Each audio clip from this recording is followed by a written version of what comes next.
মা, তুমি আমাকে কোথায় রেখে গেলে মা? আমাকে কেউ ভালোবাসে না মা, কেউ আমার খেলা করতে নেয় না মা। সবাই আমার এতিম এতিম বলে গালি দেয়।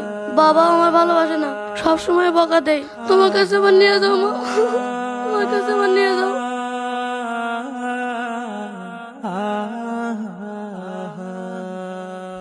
রিফাত, তোমার স্কুলের সময় যাচ্ছে, তাড়াতাড়ি নাও। এই তো বাবা চলে আইছি। টিফিনের টাকা দাও। এত দেরি করলি হয়? ধরো এখানে 400 টাকা আছে, এদিক খাওয়া দাওয়া করি নিয়ে নে। আচ্ছা ঠিক আছে। আব্বা, আমার কলম শেষ হয়ে গেছে, আমার কিছু টাকা দেবেন?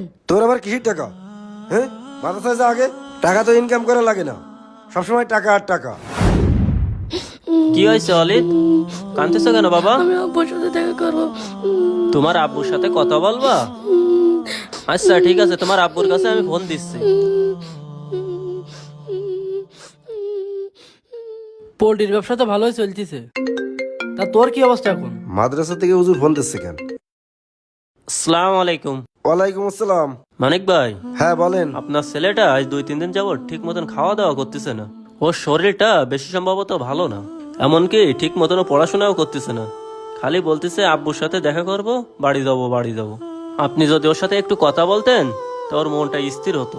আরে হুজুর, আমার এখন সময় নাই কথা বলার, ব্যস্ত আছি আমি। অলিদ, তোমার আব্বু তো ফোন কেটে দিল। তুমি বাবা কেঁদো না, একদিন আল্লাহ তোমার অনেক বড় আলেম বানাবে। আমি সেই দোয়া করি তোমার জন্য। তুমি এখন ক্লাসে যাও।